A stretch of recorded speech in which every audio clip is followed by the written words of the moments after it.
O programa Residência Docente é um programa que contribui para a formação inicial dos futuros professores. É exatamente a junção entre a teoria e a prática. Nós temos a contribuição dos professores orientadores, que são os professores de instituição de ensino superior, que desenvolvem um projeto para serem aplicados pelos professores mentores, que são os professores da nossa rede estadual. Então, esse programa ele possibilita esse desejo, essa vivência na educação básica, porque ela precisa tanto do apoio dos profissionais, de pessoas que tragam inovação, de pessoas que tragam um pouco da sua vivência e possam transformar isso, transformar vidas. Então, aí é que entra a importância, é você plantar essa sementinha de que o estudante graduando de licenciatura, ele também veja como possibilidade e uma oportunidade de transformar vidas através da educação básica. Quando eu soube desse projeto dos residentes, estudantes de licenciatura e de pedagogia, que viriam vivenciar nosso chão da escola. O que é isso, sentir diferente dos profissionais que aqui eu já, até de mim mesmo, como professora, da gente não ter sido preparado. Aqui o que é que eu faço, Qual é o meu papel? Eu trabalho fazendo o PDI, o estudo de caso, trabalhando exatamente as habilidades e as potencialidades de cada aluno. Qual é o interesse, para que a gente busque sempre, para garantir uma educação mais inclusiva, acessível, humana, e de qualidade para esses alunos. Então, aqui na sala, eu priorizo a construção de atividades adaptadas, porque é o que mais eu amo fazer, tá certo? Porque eu sinto que o aluno ele aprende muito mais fácil, muito mais rápido quando a gente traz a proposta, aquele conteúdo que muitas vezes é difícil e que se torna fácil para eles. Por exemplo, uma multiplicação, uma divisão, e que a gente mostra outra maneira de fazer, com outro recurso, e aí ele consegue uma aula de biologia, de química, e a gente consegue trazer com outros materiais um olhar em que ele aprende rápido, e ele vê que ele consegue igual aquele outro aluno típico, vamos dizer.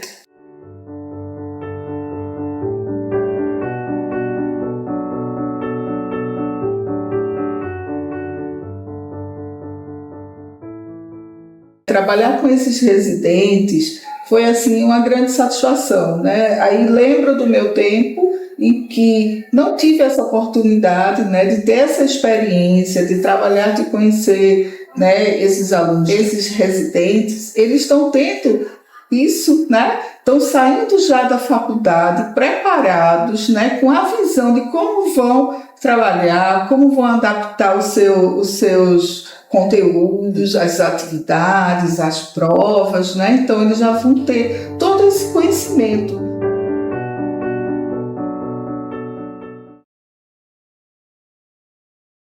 A experiência como mentora é compartilhar o nosso dia a dia, o conhecimento, para que eles, como futuros professores, tenham uma nova leitura quanto o papel do professor. Então, dentro da comunidade escolar, a sala de recursos, os profissionais que atuam na sala, os colaboradores da área da educação, o professor regente ele precisa ter a leitura, o conhecimento e a definição de cada papel. A experiência na sala de recursos, em relação à vivência, mostra da importância do conhecimento que o professor precisa ter da educação inclusiva.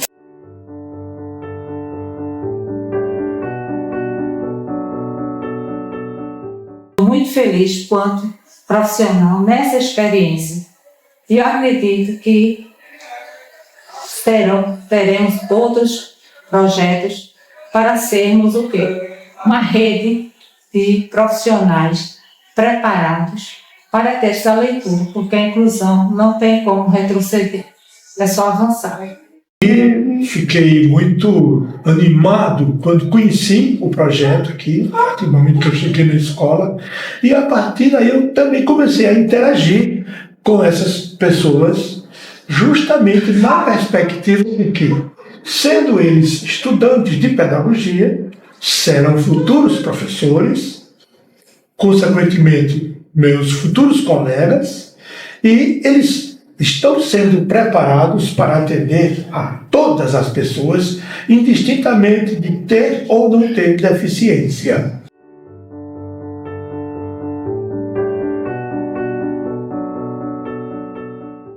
E eu quero dizer que eu interagi, inclusive, com eles, vários deles, mostrando, inclusive, o trabalho que eu desenvolvo aqui na sala do AEE, com as minhas alunas. A comunicação entre o professor da lista e o professor de sala é que quando os dois eles têm aí uma concordância do material do aluno, assim, eles conseguem abrir novas portas para o futuro do aluno, já que muitas vezes, por ele ter algum tipo de deficiência, dificulta um pouco. Mas com essa comunicação entre eles, a matéria, os assuntos, a inclusão sempre será melhor e mais fácil para o aluno.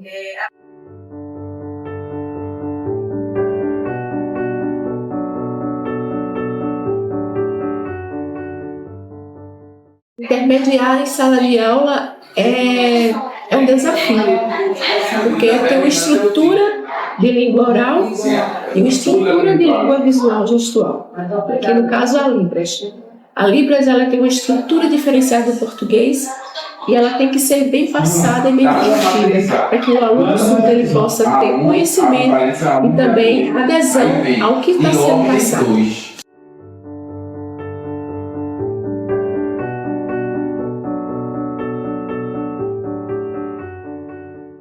Na sua opinião, qual a importância de o professor conhecer as necessidades dos alunos com deficiência ao planejar suas aulas? Eu acho muito importante, porque ele está se sentindo parte, né, do grupo, e nós também, porque somos diferentes, ele faz coisas bem mais fáceis para que a gente possa entender. Sou profissional de apoio da Escola Governador Barbosa Lima e hoje eu cuido de 3 crianças.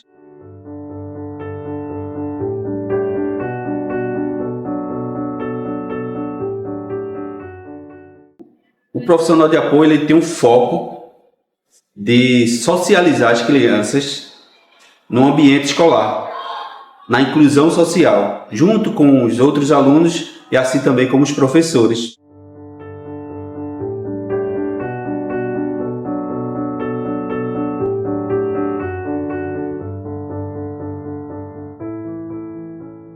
Sim, cada vez mais a gente está vendo a necessidade de se falar sobre esse tema.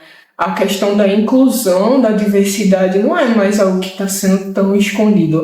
Como trabalhar com esse tipo de aluno, como saber o que é o que mais gosta do aluno, como atender suas necessidades. Sempre que você quer ter esse tipo de visão em relação à educação inclusiva, você acaba que tem que fazer uma especialização, algo para depois da sua graduação. Como é que eu, iniciando de pedagogia, poderia iniciar aquilo? Então foi quando eu vi o programa, o edital do programa da educação inclusiva, e eu fui lá e me inscrevi. Eu acho que a demanda crescente por inclusão era sempre uma coisa que eu me imaginava nos lugares, vendo as pessoas que sempre faltavam. Aí foi essa experiência que me motivou a participar. Também aprender sobre inclusão, que a gente sempre entra com um pensamento enraizado, né? Eu diria um preconceito. É uma boa chance para eu, de fato, vivenciar o ambiente escolar, de fato, praticar minha docência. E eu senti a necessidade de de olhar por esse ponto de vista, de tentar aprender, de me colocar numa situação em que eu iria precisar observar as diferenças e pensar na adaptação para elas. Para poder aprender mais sobre como interagir, conhecer essas pessoas, como saber ajudar no momento difícil que elas estivessem precisando. E tem um olhar humano que eu já tenho, mas adocicar ainda mais esse olhar para a visão de pessoas com outras necessidades, que é além do que a gente imagina. A inclusão acontece quando o aluno se sente realmente pertencente, quando ele participa, quando ele é ouvido, quando suas necessidades são atendidas, sabe? E também vai muito de uma dimensão emocional, inclui uma dimensão emocional muito grande, que muitas vezes é esquecida, que é ele se sentir capaz. Educação inclusiva, eu entendi que não é só a presença do aluno, é a preparação dos profissionais e daquele compromisso, a sensibilidade pela educação inclusiva, de passar para ele o conteúdo, para que eles estejam na sala de aula regular, mas entendendo porque os profissionais, cada dia, eles procuram se preparar com todo o material adaptado para que aquela aula ele alcance o conteúdo esperado. Entendo que na sala de aula vai ter diversos alunos com várias necessidades. E eu tenho essa visão que dentro desse residência eu posso enxergar melhor essas necessidades desses alunos e conversar com a gestão, conversar com os professores do AE, professores intérpretes, para de fato que esse aluno seja acolhido, atendido e que ele possa então ter a sua autonomia, ter seu próprio desenvolvimento. Quando eu cheguei de fato na residência, ter esse contato com uma pessoa surda, de fato me instigou a querer cada vez mais. O contato com uma pessoa cega eu nunca tinha tido como professor. E ter esse contato para mim foi fundamental. A criação de um material didático para uma pessoa cega, ela é muito mais facilitada. Esse trabalho eu confeccionei a partir da minha primeira regência, que foi com a turma do 8º C, que tem um estudante que é deficiente visual. Eu achei que seria interessante eu fazer uma placa em relevo de argila pela questão da tatilidade, né? Artes, querendo ou não, artes visuais em específico, tem essa dificuldade de transcrever, né, para as pessoas que têm deficiência visual. Então, o professor, hoje que ele diz que é difícil trabalhar com um deficiente, ele está mentindo, porque dá para trabalhar. É complexo, é trabalhoso, mas dá para a gente trabalhar de forma viável. Y aquí estoy en la Escuela Gobernador Barbosa Lima, en la discusión inclusiva en ese proyecto, bajo la orientación de la profesora Mirte y la mentora profesora Tuche, tentando comprender cómo hacer y cómo trabajar con alumnos con deficiencia dentro de una sala donde todos estén incluídos. E essa experiência me fez assim entender que a inclusão escolar não é somente a presença do aluno, mas aquele compromisso, a sensibilidade de ser esperada do professor e estar preparado para passar todo o conteúdo naquela situação. Dois sentimentos que surgem em minha mente. Assim, primeiro é o desafio de fato. Então, e a transformação, o professor ele tem que se transformar. Vai muito além da sala de aula. Não é só a sala de recursos, não é só um material adaptado que vai formar um professor de fato, um professor que seja inclusivo. Então, assim, esses dois sentimentos são que me carregam de fato dentro dessa perspectiva. É somente por meio, né, dessa perspectiva inclusiva que vai ser possível que a gente concretize essa tão almejada educação democrática e transformadora, né? Eu acredito que a gente tem que estar nesse lugar. Todo professor tem que passar por essa experiência, porque é enriquecedora, sabe? É uma coisa que, assim, marcante, de verdade.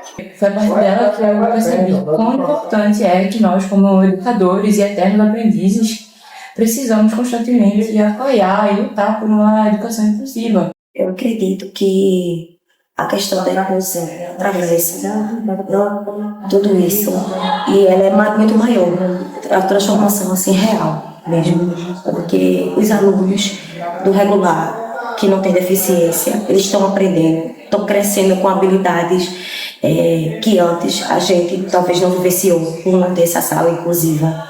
Eles estão crescendo com empatia, com criatividade, estão crescendo com um trabalho coletivo. Eu acho que de fato ver tanto Tútia quanto Deise aqui sempre na correria aqui para atender todo mundo, sempre atento a esses alunos, sempre recebendo aqui os alunos nessa sala.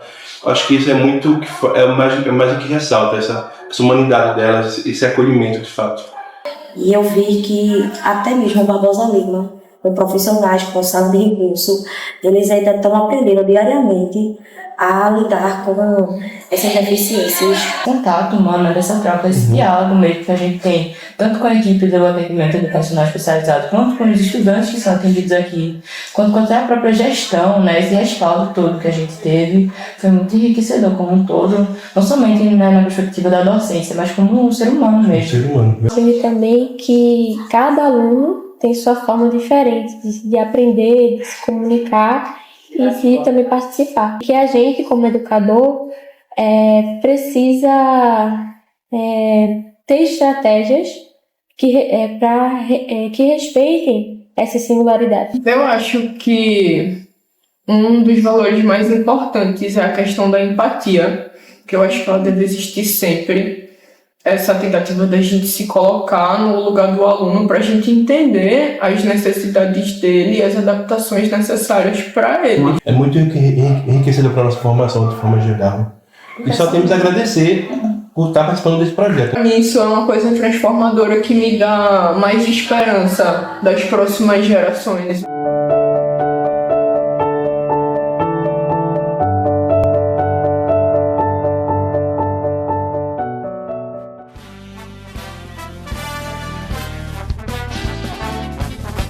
Coração do Brasil, em teu seio corre o sangue de heróis rubro-veio, que há de sempre o valor traduzir.